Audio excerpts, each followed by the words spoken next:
Hello, and welcome to another episode of Coffee with Capril. I got this virtual background like that. It's not really it's just my window, but amazing what you can do now for like $10. You can get this really nice custom made background. The problem with it is, as I hold up my cup, it doesn't come up. See, I got to learn how to do this thing right. There we go. If I sit back. Anyway, I do have coffee, so let me take a sip and get started. I hope you enjoy the informality of these videos. Yeah, it's just me talking to clients. I probably should have done this last month, but it really doesn't matter. About once a year, I like to talk about gifting. Should you gift? How much should you gift? Those types of things, just to give you some philosophy and clarify the rules of gifting because people don't always get them right. In fact, they get them wrong almost all the time. It's not just people, it's the media. In fact, the worst financial advice you can ever get is by watching a TV show because they never get it right. I was just watching the season episode of Yellowstone, which if you never watched it, it's a great show. Now, I've got to caution you, it's not family programming, if you know what I mean, but it is entertaining.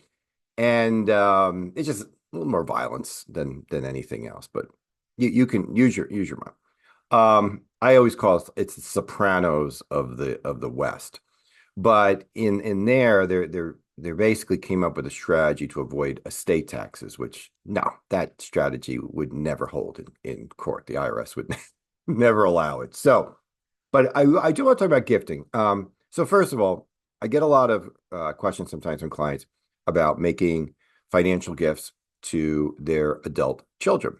And for the most part, I like the idea, provided you're never going to need the money. I mean, the last thing I ever want you to do is gift money that you might need in the future.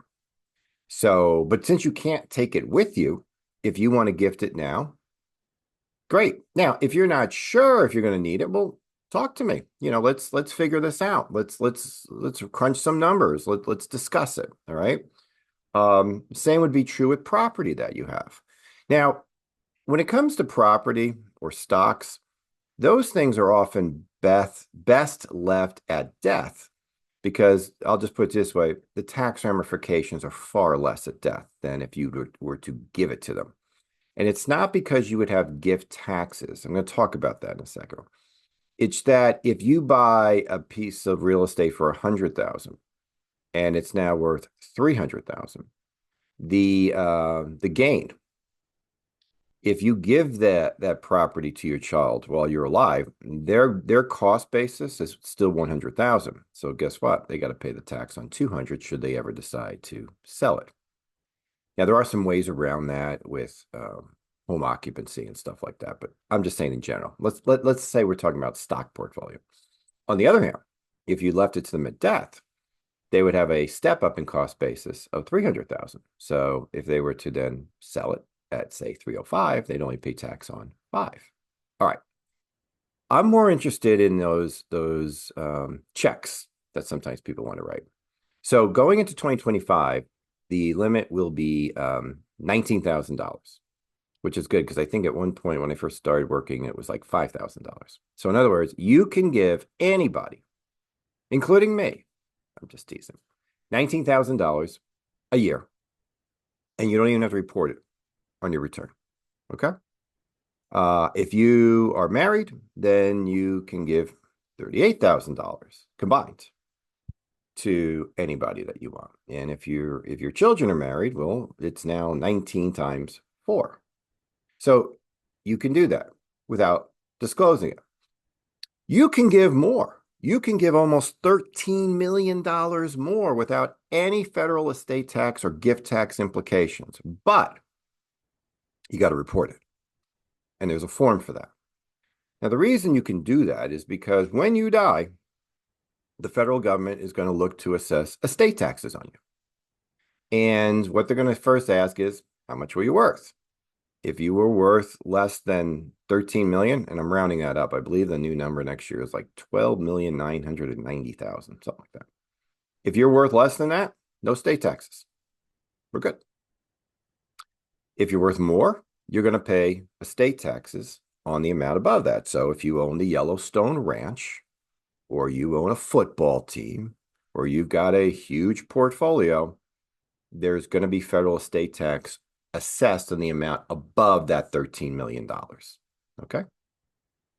Well, what if you what if you have $3 million, right?